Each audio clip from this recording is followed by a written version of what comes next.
जो आप सभी को एकादशी की हार्दिक शुभकामनाएं। स्टार्ट करते हैं class 10th mathematics CBSE board class 10th की है ना। हम आपको 8.1 करा दिए थे इंट्रोडक्शन टू ट्रिग्नोमेट्री का। आज इस चैप्टर का हम आपको कराएंगे 8.2। मैं आपको बता दूं कि जो 8.2 यानी जो टेबल वाला है ना, ट्रिग्नोमेट्रिक में टेबल आता है जैसे sine 30, sine 0, sine 30, sine 45, sine 60, sine 90 का जो वैल्यू वाला जो टेबल है उसको आप लोग कंप्लीटली याद कर लीजिएगा।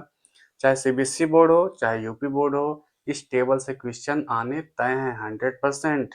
चलो देखते हैं किस प्रकार से क्वेश्चन इस टेबल पे बनते हैं, उसको हम बारी बारी से देखते हैं इस ग्राफ से। एक्सरसाइज 8. स्टार्ट करते हैं exercise 8.2। Question number first, evaluate the following. इसमें बहुत सारे क्वेश्चन है। इसका पहला क्वेश्चन मैं स्टार्ट करता हूँ। मैंने आपको बता रखा है ना कि आप इसका टेबल लर्न कर लीजिए। जब तक टेबल आप याद नहीं करते हो तब तक आप इस क्वेश्चन को लगा नहीं सकते, ठीक है ना। देखो मैं कैसे वैल्यू को पुटअप करता हूँ। टेबल में लिखा गया है ना कि साइन 60 की वैल्यू होती है √3/2। √3/2 यहाँ बीच में कुछ नहीं, इसका मतलब इंटू यानी गुणा माना जाएगा। cos 30 की वैल्यू भी यही होती है √3/2 प्लस साइन 30 की वैल्यू होती है 1/2 और cos 60 की वैल्यू भी कितनी होती है 1/2। चलो मल्टीप्लाई करते हैं। आपको मैं बता रखा हूँ कि जब √3 से √3 का मल्टीप्लाई होता है तो रूट हट जाता है, ऊपर नीचे की तरफ क्या बचेगा, केवल केवल 3 बचेगा। 2 से 2 का मल्टीप्लाई करो कितना हो जाएगा 4 प्लस 1 1 जा 1 ऊपर हुआ, नीचे 2 2 जा कितना हुआ 4 हुआ। मैंने आपको बता रखा है जब बेस सेम सेम आए तो बेस लिख लो अपन आराम से। अगर प्लस है तो प्लस कर लो न्यूमरेटर को, और अगर माइनस है तो माइनस कर लो। तो प्लस है तो 3 में 1 ऐड कर लोगे, आप कितना आएगा यहाँ पे 4 आएगा, और इसको काट लो 4 1 जा 4, यानी इसकी वैल्यू कितनी आ जाएगी 1 आएगी। कितना आसान सा क्वेश्चन ये। नंबर सेकंड है 2 tan square 45 plus cos square 30 minus sin square 60। देखो वैल्यू मैं पुट करता हूँ ना, 2 है, कुछ नहीं तो इंटू कर लो। tan 45 की वैल्यू होती है 1 और tan स्क्वायर में यानी 1 का स्क्वायर प्लस cos 30 की वैल्यू होती है √3/2, स्क्वायर है यानी √3/2 का क्या स्क्वायर, ठीक। माइनस साइन 60 की वैल्यू कितनी होती है √3/2 और ये स्क्वायर में है तो आप इसका क्या कर लोगे स्क्वायर कर लोगे। देखो 2 इंटू 1 का स्क्वायर करोगे 1 ही बनेगा, √3 का स्क्वायर करते हो तो 3 और 2 का करते हो तो 4, माइनस यहाँ से भी फिर वही चीजें आने वाली है। ये देखो चीजें खत्म हो गई ना, same same plus minus cut गया ये, 2 1 जा 2, इसका आंसर कितना आ गया 2 आ गया। क्वेश्चन नंबर थर्ड है cos 45 upon sec 30 plus cos sec 30। Question छोटा है लेकिन है दमदार, लगाते हैं ना वैल्यू पुटिंग करते हैं इस पे। cos 45 की वैल्यू कितनी होती है 1/√2 होती है, और sec 30 की वैल्यू कितनी होती है 2/√3, और cos sec 30 की वैल्यू होती है 2, ठीक है। यहाँ अगर मैं एलसीएम कर लूँ इसका तो यहाँ पे √3 आएगा, यहाँ पे बनेगा 2 प्लस 2√3 बन जाएगा। देखो 1/√2 है ही ऑलरेडी, ये चीजें पलट कर ऊपर जाएगी यानी √3 यहाँ हो जाएगा और 2 प्लस 2√3 नीचे हो जाएगा, ठीक है ना। अब देखो क्या काम करते हैं, इसका मल्टीप्लाई आगे कर लो √3 और इसको यहीं रहने दो, रूट में 2 ब्रैकेट में 2 प्लस 2√3, इसका रैशनलाइजेशन कर लो 2 माइनस 2√3 बटे 2 माइनस 2√3, ठीक है ना। अब देखो ऊपर का गुणा कर लो ऊपर, नीचे का करो नीचे। 2√3 माइनस यहाँ देखो मल्टीप्लाई इसमें करते हो तो बन जाएगा ये 6 बनेगा, कितना बन जाएगा 6 बनेगा, और यहाँ इसको भी रहने दो रूट में 2। ये देखो सेम है ना, a plus B A minus B, ये फार्मूला बना रहा है तो क्या बनेगा A square minus B square, एक बड़ा ब्रैकेट ले लेते हैं तो 2 का स्क्वायर माइनस 2√3 का स्क्वायर, ठीक है ना। आते हैं इस साइड, ऊपर यहाँ पे कितना बना है देखो, 2 मैं कॉमन कर सकता हूँ तो 2 कॉमन कर लो, अंदर कितना बच गया √3 माइनस 3 बच गया। फिर इधर आ जाओ, यहाँ पे देखो √2 का ऐसे रहने दो, इसका करोगे कितना आएगा 4 माइनस 2 2 जा 4 4 3 जा 12 आ जाएगा यहाँ पे ना। अब का अच्छा ये बताओ, ये जो 2 है इसका मतलब होता है 2 ठो √2, कितना होता है 2 √2। जैसे √2 और √2 का मैं मल्टीप्लाई करता हूँ तो कितना आता है 2 आता है, इसका मतलब 2 की जगह 2√2 है। यहाँ पे कितना है, 2√2 है, तो 1√2 से 1√2 कट गया तो 1√2 बचा है कि नहीं अभी भी। तो इसको लिखते हैं यहाँ पे √2 ब्रैकेट में √3 -3, यहाँ पे अपॉन में कितना आ गया, माइनस में 8 आ गया।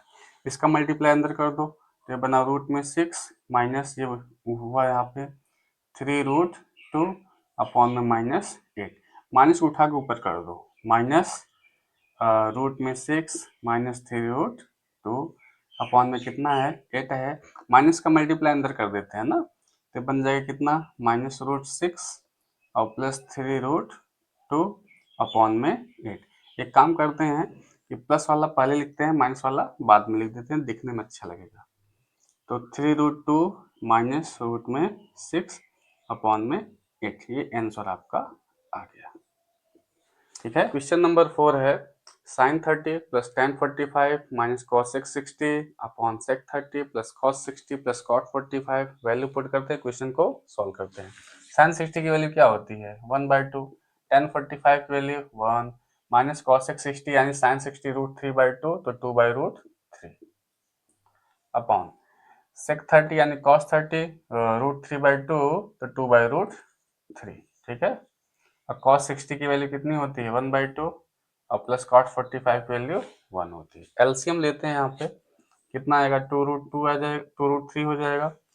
ये देखो √2 कटे जाएगा, √3 का मल्टीप्लाई ऊपर होगा, यहाँ √3 आ जाएगा, प्लस यहाँ पे पूरा का पूरा ये आ जाएगा 2√3, √3 कैंसिल आउट, 2 का मल्टीप्लाई 2 में, तो यहाँ कितना बना, -4। फिर से एलसीएम लेते हैं इसका, तो नीचे कितना आएगा, 2√3, √3 कैंसिल आउट, यहाँ 4 बना, प्लस 2 कैंसिल आउट, यहाँ √3 बना। ठीक है, रुक जाओ, 2 कैंसिल आउट, यहाँ कितना बना, 4 बना ना। ठीक है, अब देखो इधर ये पूरा का पूरा इसमें आ जाएगा, प्लस 2√3 आ जाएगा, ये कैंसिल आउट हुआ इससे। ठीक है, यहाँ देखो √3 और 2√3 मिलकर कितना हो गया, 3√3 -4 अपॉन यहाँ पे देखो √3 और 2√3 मिलकर कितना हो गया, 3√3 और प्लस में 4। क्लियर है चीज। अब इस चीज को हम यहाँ रख के इसका डिस्क्लाइजेशन करते हैं, 3√3 -4 अपॉन 3√3 प्लस 4। डिस्क्लाइजेशन करते हैं साइन बदल कर, 3√3 -4 अपॉन 3√3 -4। ये देखो दोनों सेम सेम, तो होल स्क्वायर बन गया, क्या बन गया, होल स्क्वायर। तो 3√3 -4 का होल स्क्वायर। अच्छा ये देखो a plus B, a minus B, यानी a square minus B square बना, तो 3√3 का स्क्वायर माइनस में 4 का स्क्वायर। चलो इसको सॉल्व करते हैं। ये देखो A square minus B square का फार्मूला है, A square minus B square का, अरे सॉरी, ए माइनस बी का होल स्क्वायर का फार्मूला, यानी A square plus B square minus 2b, यानी 3√3 का स्क्वायर है, 3√3 का स्क्वायर और प्लस 4 का स्क्वायर -2 इंटू 3√3 इंटू 4 अपॉन में इसका स्क्वायर करोगे तो कितना आएगा, 3 3 जा 9 और 3 जा 27, 27 माइनस 16। ये देखो कितना हो गया, यहाँ पे 27 प्लस 16 हो गया, माइनस 4 दूना 8 3 24, 24 और √3 हो गया। इसको माइनस कर दो, कितना आएगा 11, इसको ऐड कर लो 7 6 13, यानी ये हो गया 43 माइनस 24 √3 अपॉन में क्या आ गया 11, ये आपका क्या हो गया answer. Question number 5, 5 cos square 60 plus 4 sec square 30 minus 10 square 45 upon sine square 30 plus cos square 30। Value put करते हैं इसमें, 5 लिख लो ऐसे ही। cos 60 की वैल्यू कितनी होती है, 1/2। cos 60 की वैल्यू कितनी होती है, 1/2, तो स्क्वायर में है तो 1/2 का स्क्वायर, 1/2 का स्क्वायर प्लस 4।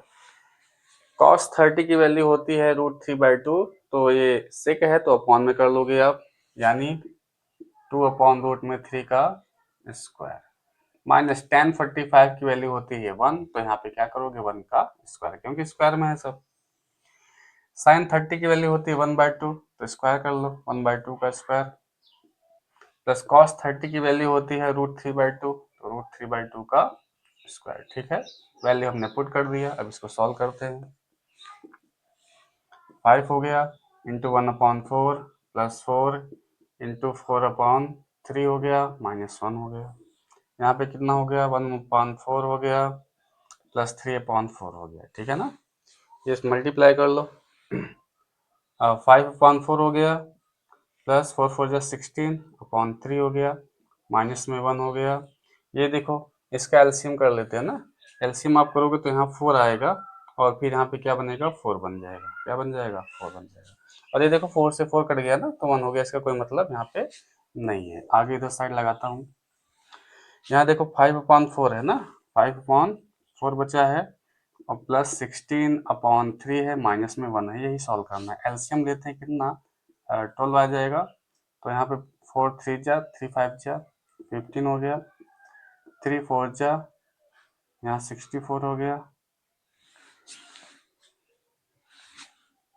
64 हो गया माइनस कितना हो गया 12 हो गया। अब यहाँ देखो 15 में से 12 निकाल लो तो 3 बचा ना, और 3 को इसमें ऐड कर लो तो कितना हो गया 67/12। ठीक है, आंसर आ गया आपका। क्वेश्चन नंबर सेकंड है choose the correct option and justify your choice. ध्यान दीजिए क्वेश्चन नंबर 2 में 4 क्वेश्चन है, चारों ऑब्जेक्टिव बेस्ड है ना। वैल्यू पुटिंग का सवाल है, लगाते हैं। देखिए 2 है ऑलरेडी। tan 30 की वैल्यू कितनी होती है 1/√3/1 प्लस tan 30 की वैल्यू होती है 1/√3 तो स्क्वायर में है यानी 1/√3 का स्क्वायर। ठीक है, मल्टीप्लाई कर लो ऊपर 2/√3, यहाँ पे हुआ 1 प्लस 1/√3 का स्क्वायर करोगे 3 हो जाएगा। एलसीएम ले लो, यहाँ पे कितना हुआ 3, 3 1 जा 3 और 1 कितना हो जाएगा यहाँ पे 4 हो जाएगा। ठीक है, ये देखो 2/√3 इसको ऊपर लेके जाओ, 3 अपॉन कितना बना 4 बना। अभी मैंने बताया था ना कि अब देखो 3 है, 3 के अंदर 2 ठो √3 है। कितना है 2 √3। देखो जैसे √3 का मल्टीप्लाई जब √3 में करते हैं कितना आता है 3 आता है ना, यही कंफ्यूजिंग पॉइंट है। तो इसका मतलब एक 3 के अंदर कितने √3 है 2 √3 है। तो अगर मैं एक ठो काट लूँ यानी एक ठो कट गया तो इसकी जगह पे एक ठो बच गया ना, यहाँ पे क्या बच गया एक ठो √3 बच गया और 2 से इसको काट लो 2 2 जा 4 तो कितना हुआ यहाँ पे √3/2। ये सॉल्व हो गया √3/2। अच्छा ये बताओ √3/2 ऑप्शन में है ही नहीं तो ये किसी का वैल्यू है, किसी का क्या है वैल्यू है, किसका वैल्यू है sin 60 की वैल्यू कितनी आती है √3/2 यानी हम इसकी जगह पे क्या लिख सकते हैं sin 60 लिख सकते हैं। आपका ऑप्शन नंबर ए सही है। Question number second 1 minus tan² 45/1 plus tan² 45। चलो वैल्यू पुट करते हैं। 1 है माइनस tan 45 की वैल्यू कितनी होती है 1 होती है तो 1 का स्क्वायर अपॉन 1 प्लस tan 45 की वैल्यू 1 स्क्वायर है तो 1 का स्क्वायर। क्लियर ये बात। चलो 1 माइनस 1 का स्क्वायर करोगे तो 1 ही आएगा अपॉन में यहाँ देखो 1 प्लस 1। ठीक है, थोड़ा सा और आगे चलते हैं। 1 में से 1 जाएगा कितना आएगा 0 और यहाँ पे कितना 1/2। मैं आपको एक बात बता दूं, आप जानते भी होंगे कि किसी भी जीरो के पान मतलब जीरो के पान कोई भी नंबर आ जाए तो इसकी पूरी वैल्यू क्या आती है 0 होती है। यही आपका क्या है आंसर यानी ऑप्शन नंबर आपका डी राइट ऑप्शन है।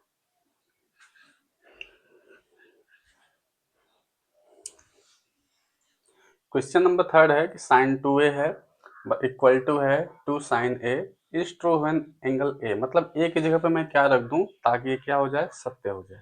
0 डिग्री 30 डिग्री 45 60 डिग्री। चलो लगाते हैं ना, पहले वैल्यू पुट करते हैं 0 डिग्री से। तो क्वेश्चन क्या नोट करिए आप sin 2a equal to 2 sin a। चलो a की जगह पहले 0 डिग्री रखते हैं तो sin 2 इंटू 0 बराबर 2 साइन 0। ठीक है ना 0 डिग्री। अभी देखो साइन 2 का मल्टीप्लाई 0 में करते कितना आएगा 0 आ जाएगा 0 डिग्री और 2 का 2 है और साइन 0 की वैल्यू कितनी होती है 0 होती है। अच्छा ये बताओ साइन 0 की वैल्यू यहाँ से 0 हो गया और 2 में 2 का मल्टीप्लाई 0 में हो गया तो क्या हो गया 0 थे तो सही हो गया। LHS बराबर RHS हो गया ना, तो इसका मतलब कौन सा ऑप्शन सही है ऑप्शन नंबर ए ही आपका। सिर्फ tan a plus B equal to √3 है and tan a minus B equal to 1/√3 है। यहाँ पे ए की वैल्यू बी से बड़ी आनी चाहिए और फाइंड आउट करना है क्या, tan ए और बी की वैल्यू हमको निकालनी है ना।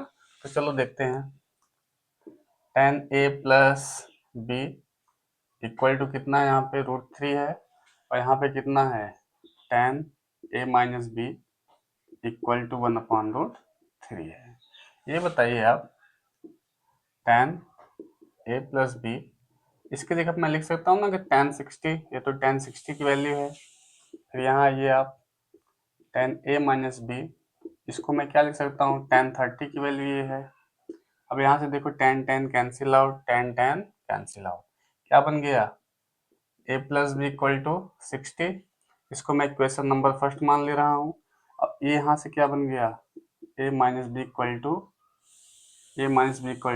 30 बन गया। इक्वेशन नंबर मैं क्या मानता हूँ यहाँ पे, सेकंड। इसको लेके आता हूँ यहाँ पे ना, तो a minus B equal to 60, equation number क्या है आपका। अब ये इक्वेशन सॉल्व करना पड़ेगा खूब ना, तो हम इसको क्या करते हैं, बाय एडिंग करते हैं ना, equation number first plus equation number second जोड़ ऐड करते हैं। तो ये देखो कैंसिल आउट हो जाएगा, ए कितना आएगा 2a, इधर ऐड करो कितना हो गया 90, और 2 से काट दो इसको ना, तो कितना आ गया, ए इक्वल टू 45 डिग्री, कितना आ गया, ए इक्वल टू 45 डिग्री। अब लिखो ए इक्वल टू 45 ना, A equal to 45 degree, put up in equation first.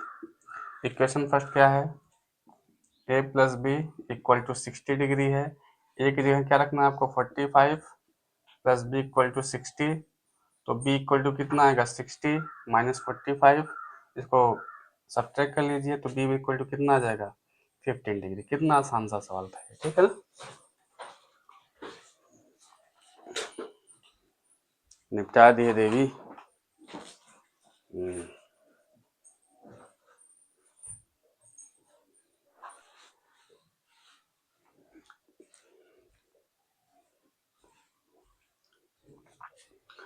आपके एक्सरसाइज 8.2 का लास्ट क्वेश्चन नंबर 4 ट्रू और फॉल्स पे डिपेंड है, ठीक है ना। अच्छे बताओ, पहला ऑप्शन है कि कह रहा है कि sine A plus B equal to sine A plus sine B, क्या ये पॉसिबल है, नहीं ये पॉसिबल नहीं है ना।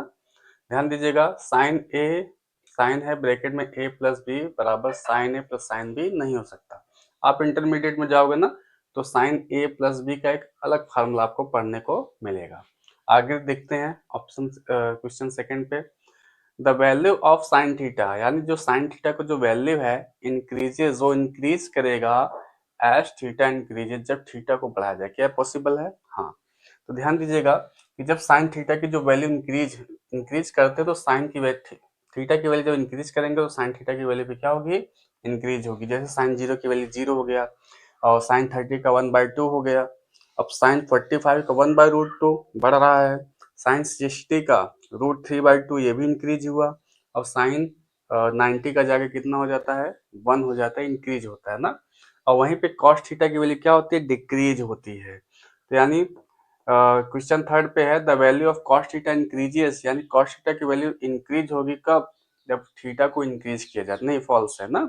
जब कॉस थीटा की वैल्यू जब हम इंक्रीज करेंगे तो कॉस थीटा की वैल्यू यहाँ डिक्रीज होती है, उल्टा चलता है कॉस में। आगे देखते हैं चौथे ऑप्शन पे, sine theta equal to cos theta for all value of theta, मतलब थीटा के सभी मान के लिए क्या ये दोनों बराबर होते हैं, नहीं सभी मान के लिए बराबर नहीं होते, केवल एक मान के लिए बराबर होता है, वो भी 45 के लिए। 45 रखते हैं तो साइन 45 की वैल्यू भी कितनी होती है 1/√2, और कॉस 45 की वैल्यू भी कितनी होती है 1/√2। केवल 45 की वैल्यू के लिए दोनों बराबर हैं, बाकी किसी के लिए बराबर नहीं है। यहाँ पे फॉर ऑल वैल्यू के लिए नहीं बराबर हो गया, इसलिए फॉल्स होगा ना, ये आपका फॉल्स हो गया। ये क्या हो गया, ट्रू, फॉल्स हो गया, ये भी क्या हो गया, फॉल्स हो गया, ठीक है। अब ये बताओ, कह रहा है कि cot A is not defined, cot A की वैल्यू नॉट डिफाइंड आएगी कब, जब ए इक्वल टू क्या आ जाए 0 डिग्री, यानी अगर हम कॉट ए की जगह क्या रखते हैं 0 डिग्री, तो क्या है नॉट डिफाइंड आएगा, सही बात है। जब कॉट वाला टेबल देखोगे ना, टेबल वहां पे लिखा है कि कॉट 0 की जो वैल्यू होती है वो क्या होती है, नॉट डिफाइंड, क्या होती है, नॉट डिफाइंड, यानी ये वाला ऑप्शन आपका ट्रू होगा। क्लियर।